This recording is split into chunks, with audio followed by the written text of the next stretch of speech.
ब्रजवासियों का कितना प्रेम है श्री कृष्ण के प्रति कि भगवान के लिए अपनी जमीन, अपने घर, अपने मकान सब छोड़ करके ब्रजवासी चले गए। किस लिए? श्याम सुंदर सुरक्षित हो जाए।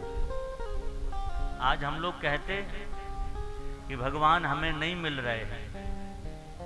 अरे हम एक समय का भोजन छोड़ नहीं पाते हैं, और फिर कहते कि भगवान हमें क्यों नहीं मिल रहे। ब्रजवासियों को क्यों मिले? ब्रजवासियों ने अपने सर्वस्व का त्याग किया है श्याम सुंदर के लिए। महलों का त्याग कर दिया, अपने अपने घर का त्याग करके जंगल में, वृंदावन जंगल था, झोपड़ी बना के ब्रजवासी रहने लग गए। बैलगाड़ी में सामान लेके गया, उसी में गुजारा किया है। हमारा कन्हैया सुरक्षित रहेगा, हम सब सुरक्षित रहेंगे। इसलिए हमारे ठाकुर जी कहते ब्रजवासियों के हम ऋणी हैं। जितना प्रेम ब्रजवासियों ने किया उतना कोई श्री कृष्ण से प्रेम कर नहीं सकता। ब्रजवासियों के प्रेम में कहीं स्वार्थ नहीं है, निष्काम प्रेम है। सब चले हैं।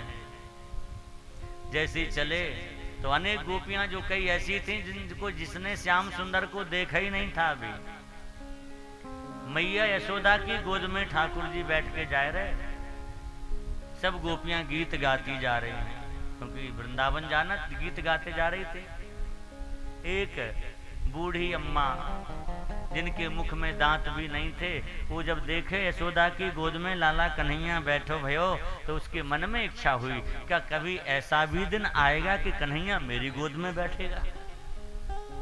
देखो राम जी, भगवान भक्त वांछा कल्पतरु, मन में इच्छा तो आप करो, भगवान पूरी कर देते। जैसे ही कहा कि हमारी गोद में कन्हैया बैठे गो का, भगवान ने तुरंत लीला करी। मैया तो बोले मैया ये जंगल में कहाँ दिख रहे हो? मैया बोली मोर। मोर दिख रहे थे।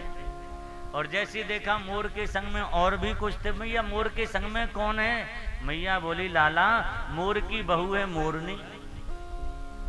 और आगे बढ़े, हिरन दिखाई दिया, और हिरन के संग कौन है? मैया बोली हिरन की बहू है हिरनी। सब जीव जंतु दिखाई दे, मैया सबका बताए, या के संग या की बहू घूम रही है। जब सबकी बहुओं के बारे में सुना ठाकुर जी ने, सोई बैलगाड़ी में बैठे बैठे रोए लग गए। मैया बोली कन्हैया काय क्यों रो रहे हो, कहा बात है? अरे बोले मैया सबकी बहुएं सबके संग में, हमारी बहू कहाँ है?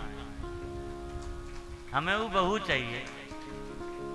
अब ठाकुर जी रूस गए, यात्रा स्थगित हो गई। क्यों रुकी यात्रा? बोले कन्हैया रूस गए हैं। काय को रूस है? बोले बहू के लिए रूस गए।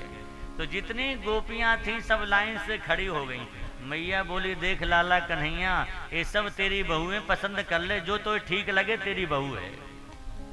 अब ठाकुर जी पसंद कर रहे हैं। एक गोपी के सामने गए, सामने उसको देखा, चरणों की तरफ, मुख की तरफ, थोड़ा मुस्कुराए देख करके, फिर ऐसे किया कि ठीक नहीं है। फिर दूसरी की तरफ गए, किसी को इशारा किया तेरी नाक टेढ़ी है, किसी से इशारा किया तेरी आंख अच्छी नहीं है, किसी की तरफ किया तेरा मुंह बड़ा है, किसी की तरफ कहा तेरे कान अच्छे नहीं हैं। सबको फेल करते चले गए, कोई पसंद नहीं आया।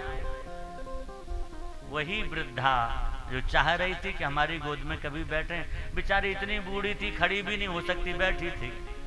भगवान उसके सामने गए, वो बैठी थी, ठाकुर जी बैठ गए सामने, और उसको देखा, देख करके मुस्कुराए हैं। वो भी श्याम सुंदर को देख करके मुस्कुरा गई है। और बस ठाकुर जी ने मैया को बुलाया, मैया मैया इधर आइयो, इधर आइयो।